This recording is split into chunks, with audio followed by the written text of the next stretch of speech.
Assalamualaikum warahmatullahi wabarakatuh. Waalaikumsalam warahmatullahi wabarakatuh. Allahumma salli ala sayyidina Muhammad wa ala ali sayyidina Muhammad. Sallallahu alaihi. Maaf jika kita wanita sedang libur atau menstruasi, apakah boleh memuaskan suami menggunakan mulut? Terima kasih. Bismillah.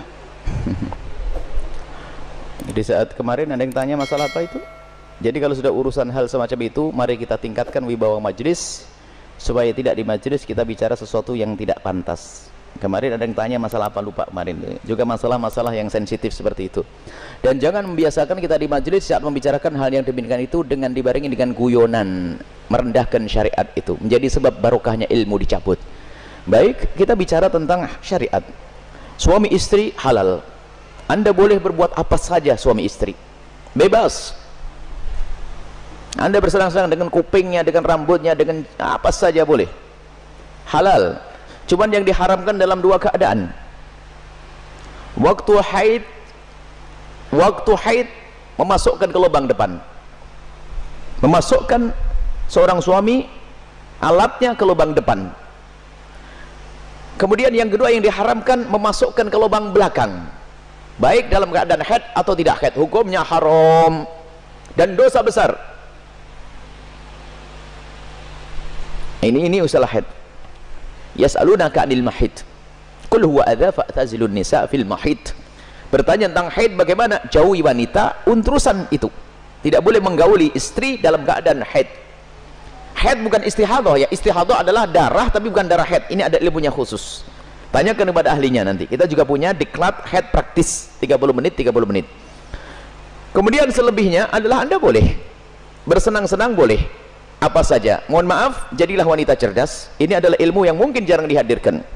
Seorang suami yang soleh mungkin, seorang suami yang soleh, dia mungkin di luar melihat sesuatu yang diharamkan. Cuman dia orang menjaga diri. Astagfirullah, saya ngelihat aurat di luar. Karena dia seorang soleh, dia tidak mau menuruti itu semuanya. Karena itu adalah haram, maka dia tutup mata, pejam mata dan menjauhkan itu semuanya. Tapi dia seorang laki-laki normal, bangkit syahwatnya. Pulang ke rumah, istrinya mens. Istrinya ada halangan, ayo mau diapain? Ayo menjadi istri yang aktif, inovatif. Anda tidak boleh melayani suami Anda dengan sesuatu yang khusus itu. Tapi Anda harus bisa senangkan suami dengan diri Anda misalnya. Mohon maaf, ini majelis mulia. Jika seorang suami mengeluarkan air mani dengan tangannya sendiri, maka dia telah melakukan kesalahan dan dosa. Tapi kalau dia mengeluarkan air mani dengan tangannya seorang istri, kecerdasan istri, selesai. Dan itu adalah pahala. Maka jadilah istri cerdas. Jangan istri kalau sudah lagi men, Masya Allah, libur buat kopi, liburnya dengan suami, sampai suami itu Masya Allah, stres. Anda bisa menyenangkan dengan diri Anda. Mohon maaf, mufakhadah, di antara dua paha yang penting tidak masuk wilayah itu. Atau apa saja, mohon maaf ini saya sampaikan majelis mulia, sebab banyak wanita gayanya sih modelnya kayak hebat-hebat, tapi Masya Allah bikin stres suami. Hati-hati itu, hei para wanita, sadar. Senangkan suamimu dengan apapun yang Allah berikan kepadamu, dengan tanganmu, dengan apapun. Yang penting kalau Anda haid jangan masuk wilayah itu. Sebab kadang suaminya sampai ngenes sudah tidur, masak akan diwakin kopi enggak, sarapan enggak, bang beli makan di warung aja bang, yang ngoroknya yang digedekan. Wahai para istri yang solehah, Anda harus aktif dan inovatif. Ada ide-ide untuk menyenangkan suami. Adapun masalah mohon maaf yang ditanyakan dengan mulut, ketahuilah, hei para suami, engkau tidak boleh memaksa istrimu untuk melakukan itu karena belum tentu dia nyaman. Kalau dia merasa jijik, Anda tidak boleh paksa. Haram atau sebaliknya. Tidak boleh egois seorang suami. Harus kau lakukan, tidak. Kenapa? Mohon maaf, karena itu adalah wilayah yang bukan wilayah bersih. Wilayahnya orang dari makanan yang bersih dibuang lewat mana? Lewat itu. Akan tapi kalau memang ada seorang wanita yang mau melakukannya misalnya atau sebaliknya, bagaimana, apakah boleh?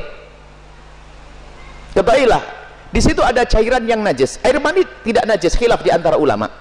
Madhab Syafi'i najis, tapi cairan selalu najis. Maka kalaupun seandainya harus melakukan, mohon agar tidak ditelan. Karena itu adalah jangan sampai karena itu najis. Tidak usah ditelan cairan-cairan. Adapun masalah air mani adalah khilaf di antara ulama, akan tapi boleh seorang suami, seorang istri melakukan yang demikian tentu dengan keridhaannya dan tentunya dengan waspada. Tidak boleh sampai ada masuk ke dalam perutnya sesuatu, karena itu ada madhi. Sebelum mani adalah najis, cairan-cairan sebelum mani adalah najis. Dan wahai para suami dan para istri, yuk kita melakukan sesuatu yang sesuai dengan petunjuk Nabi SAW, akhlaklah yang baik. Dan kenapa biasanya ada pertanyaan demikian ini? Karena apa? Naudzubillah, ada yang ditonton yang salah, gurunya salah, dari film-film yang ngaco itu ditiru, sehingga dia bingung untuk menyelesaikan urusan pribadinya dengan cara ini cara itu. Tidak ada cara yang lebih indah dari diajarkan Nabi. Seorang laki-laki duduk di perempatan istrinya, maksud duduk di atas perut istrinya, di atas ini, itu adalah cara yang paling bagus. Nggak usah macam-macam, petunjuk dari Nabi. Itu hanya gara-gara sering nonton film kotor, makanya banyak pertanyaan aneh. Tapi pun harus dijawab, harus dijawab, harus dijawab, selesai. Semoga Allah bisa menjadikan Anda orang yang bisa menyenangkan. Termasuk wahai para suami, mungkin ada seorang suami yang, mohon maaf, ada bermacam-macam sebab, ada ejakulasi dini dan sebagainya dan sebagainya. Tapi ketahuilah, jangan biarkan istrimu terlantar. Dia bisa senang dengan jemarimu, dengan tanganmu, dengan anda, dengan apapun, dengan cumbuanmu. Jangan sampai menjadi seorang suami egois. Dan Nabi marah. Nabi marah dengan seorang laki-laki yang mendatangi istrinya seperti binatang mendatangi betinanya. Nggak pakai muqaddimah, pakai minyak wangi dulu deh para suami, sikat gigi yang bersih, kemudian cumbu, rayu, seperti halnya engkau ingin melihat dia cantik, dia jaga, ingin melihat engkau paling tidak agak ganteng dikit deh. Kemudian lihat, seperti halnya matanya ingin melihat dirimu indah, telinganya juga ingin mendengar kalimat indah, dan juga hidungnya pun juga ingin mencium bau harum. Cobalah siap. Makanya sebelum pulang kantor itulah mampir pom bensin dulu deh, bersih-bersih pakai minyak wangi.